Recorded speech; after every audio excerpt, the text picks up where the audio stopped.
While Siegfried and I were hanging out in Shoddy Theater where our favorite underground band was performing, we met a couple of new acquaintances who shared our same taste for music. There was this one guy who had a gothic demeanor, but he wasn't as rowdy as the others we came to know. After a few bottles of drinks, he asked us if we were fond of witchcraft or any unconventional beliefs.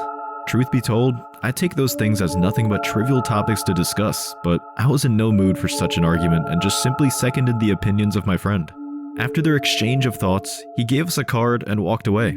It had nothing but a logo that looked like an ancient sigil that I have seen before. Before the card was a schedule and location, but it didn't mention what the event was.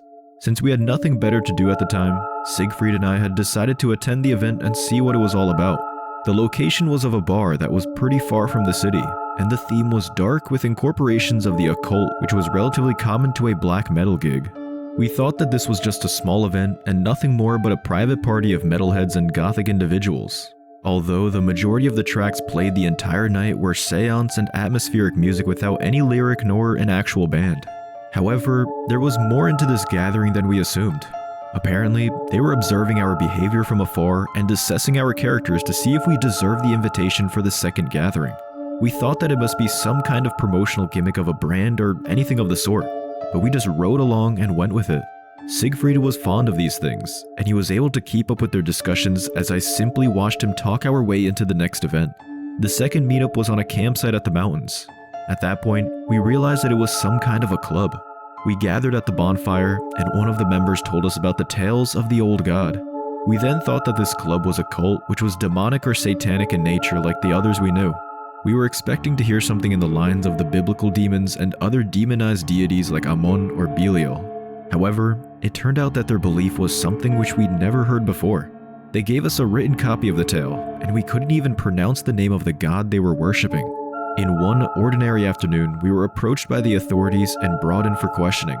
At that point, our impression towards the group was that they were relatively harmless. Apparently, this cult that we got involved in was a primary suspect for the cases of missing individuals. We told them everything we knew and showed them the handouts given to us during the meetings. As the questioning concluded, we were turned into police assets and were asked to provide other information about the cult while participating in their activities. On the next meeting, we were told to go to a small cafe in the suburbs and wait for further instructions. The building was an old repurposed structure with walls made of carved stones tackily stylized and embellished into a hippie diner. When a number of familiar faces from the previous meetings finally arrived, we were led to the back kitchen. In the old stockroom, there was an old door hidden behind a sliding shelf which led us underground. Apparently, there was a hidden underground chamber right below the cafe. It was surprisingly deep, and the stone walls were elaborately carved with images of the old god. The long hallway was lit by a row of torches on sconces mounted on the sides, and the path was getting smoother and smoother as we went further. It was clear to me that this underground area was man-made and was carved into existence several decades ago. It was akin to the underground city and unearthed crypts of Rome, but somehow it looked even older. Unlike me and Siegfried, it seemed that the other new recruits were actually deeply invested into their newfound religion. They understood what the stone carvings were portraying or symbolizing, and they were discussing it with the others as we walked along. They obviously did their homework while the two of us just kept on nodding in agreement to pretend that we knew what they were talking about. They also kept on repeating a particular phrase from one of the last print that was given to us. I only skimmed through it, but I remembered that it was some kind of their own version of blessed be, or a common term to say to a fellow believer. The long hallway led us to a spacious chamber. It looked like a designated ceremonial area with an altar at the center of the circular platform, and there was a big red robe laid on a stone carved throne. The new recruits immediately recognized what the red robe signified, and so did I. Based on the old tale, this olden god whose name was impossible to pronounce was always wearing a red robe in his human form. He also wore a crown made of various animal horns which hanged afloat on the top of his head, and this was also present on the altar. A few members were already gathered around and waiting before we arrived. There were roughly 20 people in attendance at the time. I was hoping that this was nothing more but a devoted group of fanatics and that the allegations against them were untrue, but I was wrong. As we all stood in front of the stone ledges encircling the altar, members from the other side of the room came out while carrying unconscious individuals over their shoulders. 4 blindfolded people with their legs and hands tied were laid on each sigil etched on the circle platform. I recognized some of them when I remembered the pictures of the missing individuals shown to us by the police. This cult was indeed guilty of the kidnapping, and I feared what they were about to do to them. I secretly tried to call the authorities by speed dialing them at the phone in my pocket. Unfortunately, I couldn't get any reception in the area since we were far below the surface. My imagination started to run wild as my friend kept on nudging my arm when he also realized that we were amongst criminals. There was nothing we could do to help. Aside from being outnumbered, the hall that led us there was narrow. The other members on the cafe would easily block our way. I wondered how they would kill them since none of the bodies of the missing individuals were ever found. I started having cold sweats, but I tried my best to remain calm in order to not be suspected. And then, I realized that the 2 of the 6 sigils on the platform were still vacant. It was clear to me that the unconscious victims on the ground would be sacrificed to the olden god. No matter what method they would use to sacrifice them, they were in peril either way.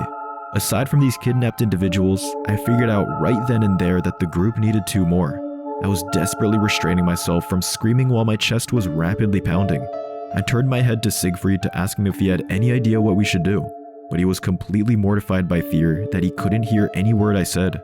I thought that they already found out about our cover, and both of us would fill the remaining vacant sigils on the platform. However, 2 masked people from the crowd suddenly stepped forward and stood on the empty spots. Apparently, they were members who willingly volunteered to be sacrificed to the olden god. I was completely dumbfounded by their actions. I felt sorry for them, but I also felt glad that it wasn't us. When the preparations were done, the members began to chant. It was then when things suddenly turned beyond what I was expecting. What we thought was a mere promotional activity turned out to be an actual cult, and this cult was the culprit of the unsolved kidnappings. Even though what we put ourselves into was far darker than what we had imagined, it still made sense up to that point. As their chants echoed around the chamber, I was profoundly astounded when the red robe suddenly floated on its own above the stone throne. My friend fell on his knees. Luckily, the members' eyes were closed and they didn't see the both of us silently shuddering in fear and were already beyond our wits' end. We didn't expect that we would be joining an actual cult, and we surely never thought that we would witness something quite inexplicable for doing so. The chamber was suddenly enveloped in smoke, and everything went hazy. The members kept on chanting, and a shadowy figure began to materialize within the red robe on the throne. Even though he was seated, I could already tell that he was incredibly tall with a slender physique. The robe was gradually filled as claw-like hands and 6 fingers protruded from the sleeves. His face that was half covered by the hood kept on shifting as if the features were constantly changing. The crown made of various animal horns levitated from the altar, and it floated right above his head just like what was depicted in the images I saw. The olden god was real, and I couldn't believe that we were seeing him with our own eyes. He slowly stood up from his throne as his followers kept on chanting to complete his form. I wondered before why the bodies of the kidnapped individuals were never found, and the answer came right before me. As the olden god approached the sigils, their bodies rapidly rotted until they were completely dried up and fell on the floor like a dead leaf. When they fell, their remains completely disintegrated into thin air.